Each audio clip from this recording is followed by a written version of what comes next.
How do we handle objections and prevent objections from happening?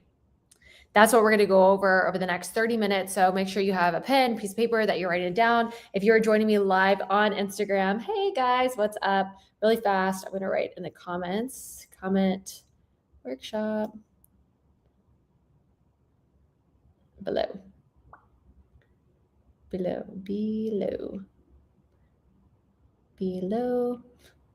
Boom, there, send.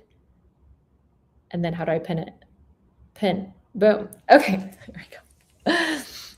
How do I overcome sales objections? How do I prevent sales objections from happening? How do I do it in a way that is not extra scripted and sounds robotic and icky and gross and masculine and awkward and all the damn things? Old school tactics do not work anymore. There's so many new breakthroughs in psychology and neuropsychology that show these tactics don't work. And yet salespeople are doing them every single day, and they're being trained to do them every single day. So we're going to remove all the bullshit today. I'm going to show you what actually works so that you can utilize it on your next sales call and actually make some money and help some more people, because that's what sales is all about. Yes, if you're with me, you can also comment your industry below so I can see it and be able to make this tailored to you. First of all, what is a sales objection? Let's just be really clear. What the hell is a sales objection?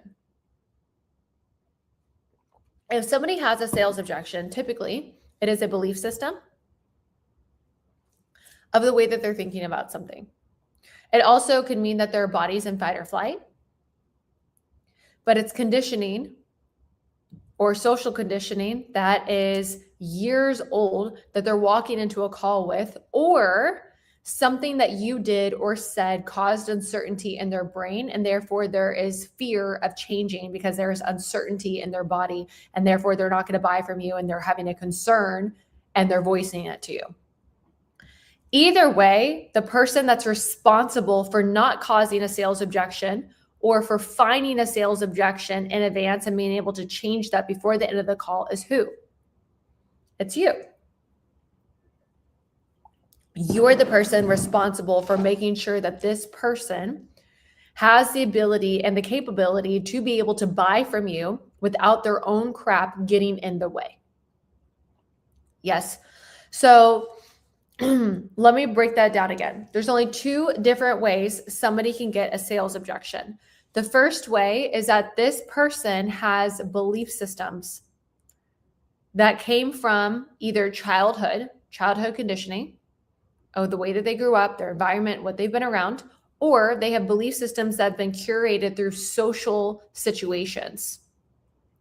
Maybe this person has had a bad experience in the past, and therefore they have trust issues with other companies, with other people, and therefore now they have a sales objection and regarding trusting someone new again. But that is social conditioning from a past situation. We're all on the same page. The other way that somebody can have a sales objection is because you, the salesperson, did something in that call that caused this person to feel like they cannot trust you. And unfortunately, there's so many things that you can do in a call that would cause somebody to feel this way, especially with the way that most people have been taught. Most people have been taught to sell in a way that causes a lot of sales resistance and causes a lot of uncertainty in the prospect's brain. And unfortunately, without you being really willing to research and acquire the knowledge, you are going to be taught incorrectly. And that's the biggest thing that I'm seeing all the time in companies, even in large Fortune 100, 500 companies. They are being taught a sales process and a methodology that simply does not work with today's buyer. And if you're asking me, well, Kayla, that makes no sense. Like, why would they be taught that if it doesn't work? Because the discoveries in human psychology, in neuropsychology, in the way that human beings process emotions and make buying decisions did not come about in this much depth until the late 1990s and early 2000s. So a lot of the sales training that has been implemented in these companies was implemented years and years before these discoveries. And no one came in there and updated everything with the new breakthroughs in science because they're two different categories. They're two different fields. So unless they specifically hired somebody to come in and update all their methodology, update all the training in order for it to be psychologically congruent with the new studies that are found, like it's going to be the same. And if you do not know this knowledge, you are at a disadvantage of everyone else. You're at a disadvantage. And it's important that we understand these principles so that we can put them in our sales conversations today, so that not only do we get less resistance, we also get less sales objections. We're able to help more people. We're able to close higher. We're able to make more money. It's a win-win scenario for everyone involved. So let's break this down. First of all, our methodology is RED. RED stands for Real, Empowering, Disarming Questions. RED is the methodology that will allow you to be really, really good in sales, allow you to psychologically understand what's happening in your prospect's brain, to be able to overcome any sales objections in advance, to be able to prevent them from happening in the call, and put you in a position where you have a very, very, very high close rate while you're staying grounded, calm, cool, collected, and you are in a conversation with somebody versus feeling like you're in a battle or in a fight at the end of a call trying to objection handle. So first of all, you need to understand and learn this methodology. It will absolutely change your life. Secondly, what are you doing that's causing a sales objection? And if you want to learn more in depth about this, I'm doing a 2-day workshop all on objection handling and objection prevention next week, the 21st and 22nd. If you want access to that, just comment workshop below. I'll send you access. It's absolutely free. You can come. It's going to be absolutely incredible. 2 days of intensely doing this, but I'm going to break it down a summary right now. So what are you doing to cause a sales objection to happen? Most sales objections happen because the beginning of your conversation is done incorrectly. The very first 7 to 12 seconds of any conversation, your prospect is analyzing you subconsciously to know whether or not they're safe or whether or not you're trying to take advantage of them, whether or not you're trying to get something out of them, whether or not you're trying to sell to them. And people do not like being sold to. So they're consistently scanning you to see if there's something off-putting about your tonality, your body language, your voice, the cadence that you have. Like there's so many possible things that could cause this person to feel like you are not on their side, that you are not an expert, that you are there for yourself and not for them. Like so many different things that can cause resistance. So it's important that we learn those things so that you don't do those anymore. A few things, for example, and then I'll save the rest for the workshop. For example, you acting like a salesperson.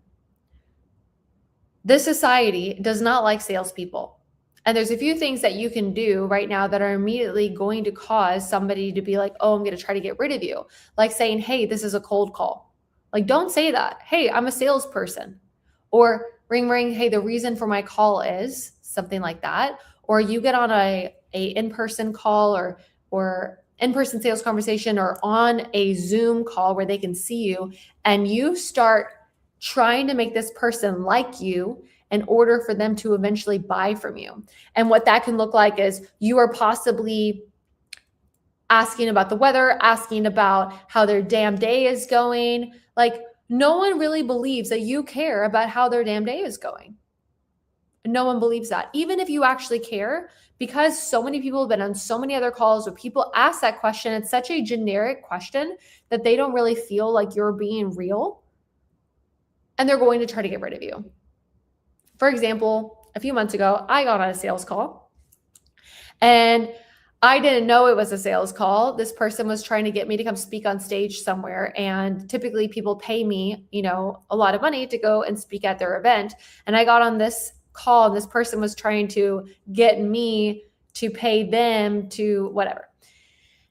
I didn't even know what was going on because for the first 5 minutes, this person would not start talking to me about the weather and where I live. They were asking me, hey, where are you from? Where do you live? I'm like, I'm in Miami. They're like, oh my gosh, like the weather's great down there. I'm in Idaho. And I'm like, okay, like They're like, do you know anything about Idaho? I'm like, you guys got potatoes? She's like, well, it's really cold here right now. And da, da, da. And like went on for like 5 minutes. I'm like, what is this call even about? It caused so much resistance in my body because I'm like, why are we not getting to the point? I don't know what's going on. And bless this lady's heart. She just didn't know. She had no idea that that would cause a sales objection. And so many people are trained to get somebody to like them in order for them to be able to buy from you. And that is not how you get people to buy from you. You get somebody to buy from you because you are establishing yourself as an expert that can find a problem that they didn't realize that they had, or they didn't realize how bad it was, and make them realize that if they don't buy from you, it's going to cost them more than if they were to stay the same. And therefore, they buy from you because you're the person that can solve their problem. You're helping them get the outcome that they're looking for. There's so many other things that can cause a sales objections, but let's talk about how to overcome them. And then we'll talk about how to prevent them. Okay? So actually, let's do prevention first, and then we'll finish with how to overcome it. Your job in a sales conversation is to be an FBI agent. Okay? What do I mean by that? Every single woman, I believe, has a secret FBI agent inside of her. It's a very toxic behavior, but we can find anything that we put our mind to. Okay? If something feels off, we feel like something's off, and then we go find it. Unfortunately, for a lot of women, they've had the experience of feeling like there was something wrong, and then going through a phone, going through an email, going through pocket pants, and going through a man's work bag. Okay? I've done all the things. I've always found something anytime that I've looked. Anytime that I felt like something was off, I've always found something. Why? Because I knew that there was something weird and my intuition was telling me, and I went and I found it. What I seek, I can find. In sales, you need to be an FBI agent like this. If you're a woman, utilize your intuition, utilize this toxic trait because it can help you make a lot of money. If you're a man, really focus on what is wrong with what they're saying. Okay. You are looking for patterns that would cause somebody not to be able to purchase from you. You're looking for belief systems and conditioning from childhood, conditioning from social situations that would cause somebody not to be able to buy. And you are going to challenge any belief system that you find and reframe that belief system in the middle of a call so that belief system is not so strong at the end, and you can get this person to overcome those ways of thinking and therefore buy from you. An example of a belief system is, let's say that I'm in the middle of a call and I'm asking somebody, hey, before today, have you been out there looking for sales training? What have you been really doing about helping your team be able to close more efficiently? Like, what have you looked at? And they're like, oh, we worked with this person, we worked with this person, we worked with this person. And in my mind, I'm going to question their decisions, question their way of thinking. Why is it, and a level of curiosity, why is it that this person has worked with 3 other companies up until now? That makes 0 sense.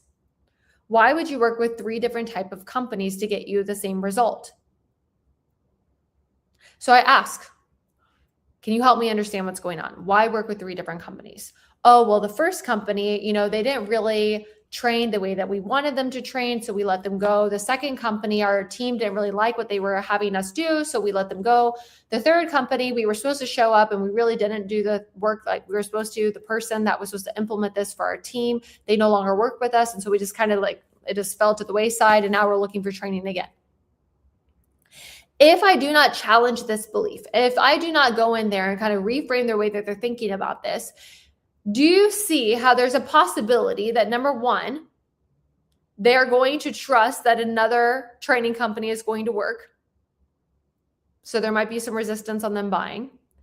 Number two, they're going to feel uncertainty within themselves to be able to make this decision because they've literally dropped the ball 3 times. So there's going to be, again, objections, and they're not going to move forward because they have issues with themselves. Number 3, even if they did buy, there's a possibility that they won't go through my stuff because this person has already said that they dropped the ball last time. What would make it different from them dropping the ball again? So I have to go and I have to slow down my call and have the patience to go through each scenario and get this person to realize that thinking that way, deciding that way in the past cannot be the same as today. And I have to get them to change the way that they do things and look at it differently so that they behave different this time. Hope that you guys are still catching up with me. Okay, on the same page. How do I do that? I'm going to start asking, okay, so go back to the first one. What do you mean that this person wasn't doing it the way that you were wanting them to? Help me understand. What did that look like? Well, they were doing this and this and this, and I'm going to get them to take responsibility. Well, what about you and your team caused you not to have results? What do you feel like you could have done differently? Getting them to take accountability for their actions. Well, I could have done this. I could have done this. Okay, well, what about the second time? What do you mean that your team didn't like it? What happened? Well, the script was like this and this and this. Okay, well, what about your team didn't do what was required in order for them to get results? This. Like, okay, well, what about the training did you like? I'm getting what they like. And then what prevented you from having success with this part? And then I'm getting them to tell me. And then I'm looking at the third option. Okay, so you told me that your team didn't show up. You didn't do anything. You guys dropped the ball. The guy quit. Yes. Well, what would make it different this time? They're telling me this. I'm like, well, are you sure? Are you sure that you're actually willing to do something different? How come? Why? I'm getting them to sell me and themselves as to why they would want to do it different. Then I look at the situation and I can offer a different perspective. I can show them how this is hurting them. I can show them future pain if they don't change. And I'm getting them to tell me why they would be doing it different. What about them is actually ready to make a new decision? What about them would actually want a new training company? Are they sure? Are they sure they actually are ready? Why? And I'm getting them to spend a lot of time reselling themselves on the fact that they're ready to make a change right now and ready to buy. In the middle of my call, not at the end. So by the time that I get to the end, all the belief systems that I already found, we've already overcome those, and they're not going to be having so much resistance with any type of objection that they could come up with. But it's my job to find all those areas, and it's my job to reframe those things so that they don't have sales objections at the end. This requires ninja level skills. This requires mastery. This requires you being so dedicated and committed to transformation of your skill set and becoming the absolute best that you are willing to focus, and you are willing to find the things that don't serve somebody and help reframe them and have the patience to do it so that they think about it differently so it's not there at the end. How do I overcome a sales objection once I get one? Most old school sales training teaches it like this. Somebody gets a sales objection and then you agree with them. I agree. I'm with you. I get it. I understand. And then you try to tell them why they're wrong. You use statements. Well, it could be this, it could be that. Which one is it for you? Oh, that's typically one of the biggest things that I see. And here's 3 different ways that we overcome it. And then you ask them, which one of these is it for you? Okay, well, let's do this. What's the first 4 of your credit card? And it's just so tacky. How do I know this? Because I was literally trained to do it this way. And it felt very disingenuous. It doesn't work. And then when I studied deeply a lot of neuropsychology this past year, I realized that not only does it work and it feels icky, it causes this person's nervous system to shut down. They feel like there's something wrong. They feel distance from you because their brain knows that you're being disingenuous.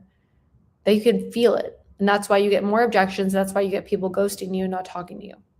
So the first step to overcoming any objection, there's 4 steps. It's very, very simple. The very first step is you disarm them. Okay. Now, some people might believe the lie that agreeing with a prospect is disarming them. It is not. It is not disarming them. If I agree with a prospect and then I challenge them on that belief, they're going to feel like you are being disingenuous. They're going to shut down. I can't agree with somebody's belief system and then go back and challenge them on that belief system. That makes me contradict myself. Don't want to do that. So disarming. There's 3 options to disarm. The first one's my favorite. It's silence. Wait a few seconds. Typically, somebody says a sales objection in a place where they're going into a fight or flight as well. It's just like a rebuttal response. Oh, it's too expensive, or they're feeling a fear. They're feeling like an objection doesn't feel good, right? So when they're giving you a sales objection, they feel uneasy or whatever it may be. You are at a place where you disarm them. You're like, just wait a few seconds. It's too expensive. I need to talk to our department about this. Just wait. Have their nervous system calm down a little bit, 3 to 5 seconds. You can also say, that's not a problem. Yeah, no worries. No worries. The mistake that most salespeople make is that you try to overcome their objection too quickly.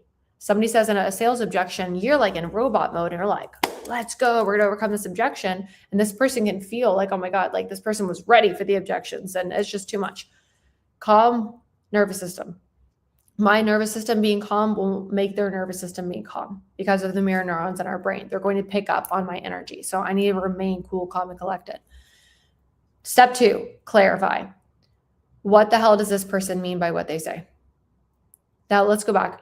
When you disarm somebody, the only other way you can disarm, if somebody says like, I need to talk to this department or I need to think it over, a disarming technique that you can do is you can say, it's not a problem. What's your time frame on doing that and getting back to me to see if I'm available? And you can schedule that time in and then circle back around. Just throwing that in there. Extra bonus. Number 2, clarify. You want to understand what they mean by what they say. Part of influence and persuasion on a very high level is you being able to understand your prospect's needs, their wants, their desires, their fears, without buying into any type of limiting belief and story that could be holding them back. So in order for me to be in their shoes, I have to understand their perspective at a very, very high level. In order for me to be able to do this, it is imperative that I see their perspective by asking clarity. It's too expensive. When you say it's too expensive, can you give me an example so that I can understand your perspective? Can you elaborate on that so I can understand where you're coming from? What do you mean exactly when you say this? How do you mean by this? I'm trying to understand where you're coming from. Like ask, they're going to be able to tell you. Now, after you get clarity, we need to figure out what the belief is. So step 3 is the 3 B's: belief, breakdown, breakthrough. I need to figure out and isolate the belief. I need to think about it. Maybe the belief here is like, hey, I don't trust myself to make decisions. And that's because you were not able to overcome their belief system earlier, or you didn't go deep enough on the call, which is typically why somebody gets, I think about it, objection. Maybe the belief system of I need to talk to my spouse is that they're trying to negate responsibility and put it on somebody else. What's the belief? Once I get the belief, I can offer a different perspective. You can also offer analogies. I actually wrote out 7 different ways to overcome fear. I think if you DM me the word reframe, that will send you over that. It's 7 different ways to overcome fear. And I gave you 7 different analogies on how to do it. When you overcome fear, you can give a different perspective. You can share a different story. You can have an analogy for them to see it differently. If they do not take that on as a new belief, the only way I can get somebody to change is pain and the fear of future pain. So if they don't take on that new belief, I show pain of them thinking like this. Where do I find pain? From earlier in the conversation. So if you didn't get enough of a pain point, you're already putting yourself at a disadvantage. You can't really overcome the objection. That's why it's really important that you master sales and you learn the methodology read so that you can sell at a very high level, become the best in your field. Pain from the conversation. Earlier, you mentioned to me this pain point, this pain point, this pain point. Are you sure you want to keep going through this if you didn't have to? Well, no. Well, why not? Because this. And I'm trying to get them to buy. So whose responsibility is it to change this? What would put you in the best possible position to be able to have XYZ outcome? I'm constantly getting them to try to move forward. If that doesn't work, I can bring in future pain. How are you going to be able to do XYZ without doing this? What's going to happen if nothing changes and XYZ gets worse? I'm constantly getting them to think about consequences, the cost of an action if they don't change. And step 4 is empowering the prospect. This is where most sales reps give up. You got to be patient. Be patient and help overcome their limiting beliefs and their fear of not wanting to change. That's why it's so much better if you can prevent sales objections from happening, because you're doing that inside of a call. If I get to the end of a call and they have all these years of conditioning that you haven't even tried to start overcoming, of course, you're going to be sitting there for a while. You have to think, It's not that I want a commission. It's that I am unwilling to get off this call because I want this person to have the outcome that they're looking for. You are selling for this person. You are not selling to them. I want them to have the outcome. I want to help them. So I'm going to sit here and help them overcome their own limiting beliefs and fear in their own mind so that they can become the person that will buy. And that's the last thing I'm going to give you, is that sometimes we need to do some type of identity shift.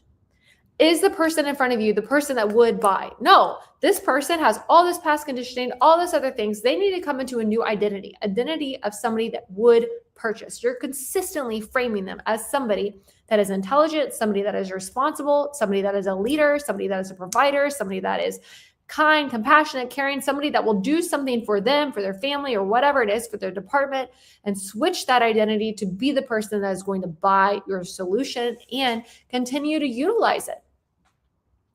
Anyways, I hope that this was helpful for you. There's so much that I want to train you in. There's so much that I want to help you with. If you want access to our 2-day workshop for free, 2 days on the 21st, 22nd, just comment, DM me workshop below. We'll send you over access. Men and women can both come. You're more than welcome. As long as I can help you learn what to do, like, come to the workshop. It's 2 hours each day. There's a VIP day on day 1 where you can get access to the recordings, our full objection handling Bible, and a Q&A session with me backstage. I can help you on anything that you're going through, sales-wise, work-wise, whatever. I will see you guys very, very soon. Hope this was helpful. Bye, everyone.